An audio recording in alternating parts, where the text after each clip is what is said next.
of the entire idea of what it means to be a mature, creative person.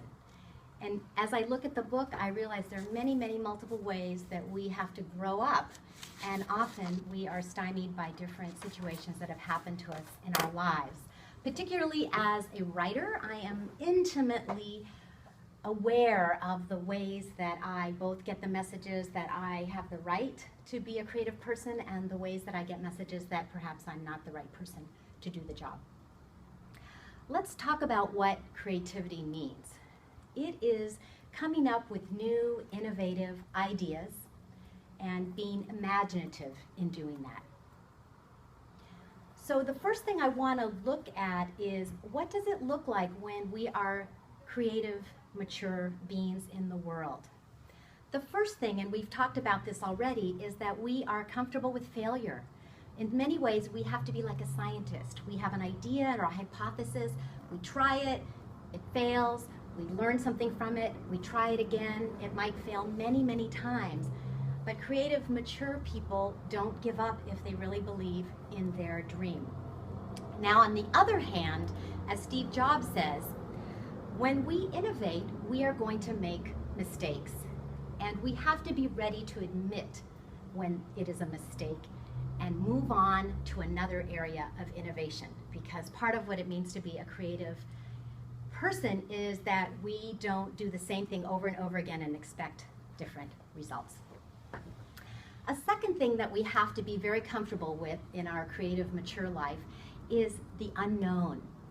The author Toni Morrison said that when she would talk to her students, she would tell them, forget that you were taught to write about what you know. She would say, write about what you don't know at all. Because then you have to create. You cannot stick with what you know. You have to create. That is the message that she always gave the students in her class. A third thing that a creatively mature person has to think about is, where is it that I lost my trust? Where is it that I stopped believing in my right to be creative? And for most people, that happened when they were young. We got messages about the value of art. And even now, when schools cut something, what do they cut? They're going to cut the art projects.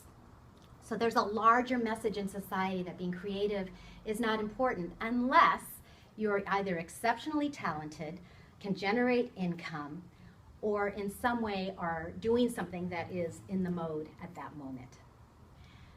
This necklace is one of my most precious gifts. When I turned 50, my sister got a box of different beads, put them at my party, and told everybody, pick a bead and put it in a box. After the end of the party, she took the beads and she created this necklace. It is really this wonderfully simple and yet creative gift that she gave me, and it will always be very precious because it is, as you see, completely not coordinated. It doesn't follow a straight line. It doesn't do any of the things that we are often told is what it means to be creative. On top of issues that we might have had as a child and people who told us not to do things, and we hear people say it all the time, oh, I don't know how to draw, oh, I'm a terrible singer, I don't dance, I don't know how to play an instrument. We hear people constantly telling themselves and others, no, I don't do any of that. We also have the inequities that happen in other realms of life that show up in the art world. So for example, when we go to an art museum, odds are that 90 to 90% of the art will be by a male. Several years ago, there was a study done of the books that were reviewed in the New York Times, and they found that 8% were written by writers of color. So when we think of both of those, this is what that looks like. That's how much is given in many ways in the world of creativity to women and people of color. And so that can be an added burden in terms of how it is that you are willing to see yourself and show up. The writer Sandra Cisneros, who is also a MacArthur Genius Grant recipient, says, I was silent as a little girl, and I was silenced as a young woman.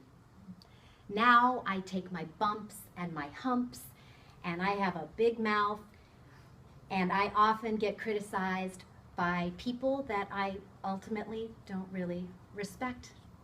And that's fine with her, because as a emotionally mature creative, you have to always hold your truth no matter what anyone else says, and you have to eventually find a way to make that truth come out into the world. I'm going to end by looking at 4 questions that really struck me as important as you look at where you might be in terms of your creative growth and where you might be stuck. This came from a society where they used shamans, and when people were depressed or disheartened, they would ask these questions of people. When did you stop dancing? When did you stop singing? When did you lose your enchantment in stories? And when did you stop finding comfort in the sweet territory of silence? Because often as a creative person, solitude has to be a place where you go to find your truth. I want to thank you all for listening and encourage you to ponder both those questions and also the idea of what is your relationship to making mistakes? What is your relationship to the unknown?